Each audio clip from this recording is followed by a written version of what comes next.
it's Lee from coloringqueen.net, and today I've got Steampunk Special from Colouring Heaven.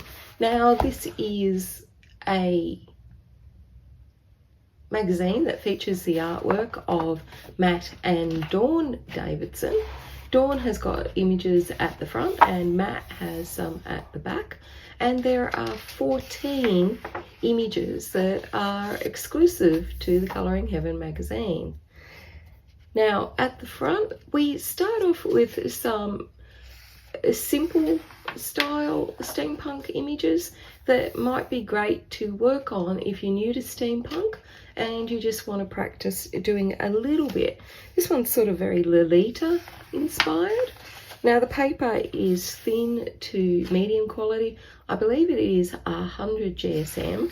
So if you are going to use markers or watercolors, make sure you pop some paper in between so that you don't damage the next page. Now at the beginning we've got a lot of nursery style inspired colouring pages like the Jack Be Nimble, and then we gear up to a little bit more steampunk and metallic work. This is gorgeous, isn't it? Look at all that beautiful fur that you could do on Foxy. Not a lot of steampunk there, you could always add your own. And this one's got 14 exclusive images. This looks like a modern day Alice in Wonderland to me. And we've got Little Miss Muffet. And again, these ones I think would be very good for getting to know steampunk and just gradually learning how to do all those metallics, etc. Because there's not as much steampunk in the beginning of the magazine as there is as you progress through it. So now we've got a bit more steampunk, so by now on page 12 you would have mastered it. But if you need a break, you can always come back to doing some that just have very little metallic and brass type effects to colour in over here, for example. So we're getting a bit more as we go through the book. Matt's drawings have a lot more in them.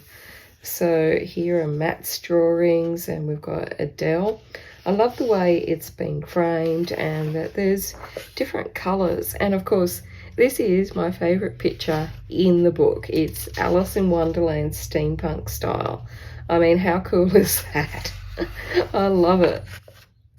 So now we've got this one, and again we've got more metallics here, but also some really beautiful artwork and really beautiful drawings throughout. I love the way that Matt has done all of this background information, but still sort of leaving enough for you to add in your own effects in between. And I like the way that he is able to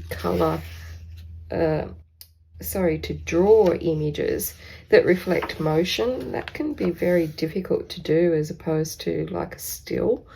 So it's very very clever, and a lot more steampunky as we get along. A lot more metallics to colour in, a lot more metals there. Some really nice drawings and some really nice artistic perspectives, as well as different scenes that we often don't see in a colouring book. I believe the paper is 100 GSM, and I'm sorry if I've already said that. The first video I did of this, I forgot to turn the button on. Can you believe it? And so I said all of this stuff and now I can't remember.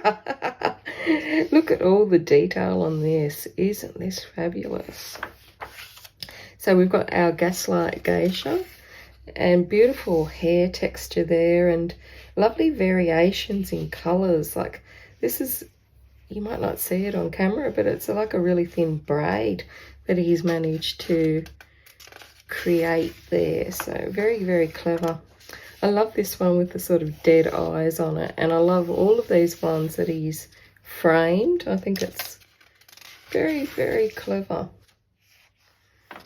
So we've got our Holmes and Watson, Sherlock Holmes, and look at these little mini emblems up here. So beautiful. So much work must have gone into these drawings. I can't imagine how long they would have taken to get that detail. We've got our burlesque image. Beautiful image here. And again, very good at showing the motion. I'm surprised that the bird wasn't steampunk, but I think it sort of works better with the image not being that way. You can have too much of a good thing, can't you? Lots of nice metals here. And then we've got the steam trunk travel crew. And again, really nice the way it's been framed. I think he's covered so many different images in this section, like women, men, hot air balloons, trains, planes and automobiles. It's sort of all in here, isn't it? So many different things to colour in. And so many things that we generally don't see. I can imagine this with a beautiful glass effect on it, contrasting really nicely with all of those metals. And then the brick wall. It's an interesting image for practicing lots of technique on. And this reminds me sort of Peter Pan. I don't know. It might not be, but look at that cannonball coming out. And then we've got Wicked. And it seems too cute to be Wicked, but maybe that's just me. On the daughter of Dracula, she's got little bits of blood coming down out of her lip, which is very clever. And I really like this soft grayscale that's been put in. This is beautiful, and it reminds me of old travel posters that you see from the 1900s. At the back, we've got the special offer for the Colouring Heaven Plus, which is the digital subscription, Discovery Club. You get discounts and all sorts of information. They give out a lot of info. And the cover is, of course, colourable with that gold foil printing on it. So that's it from me. Until next time, stay safe and happy colouring.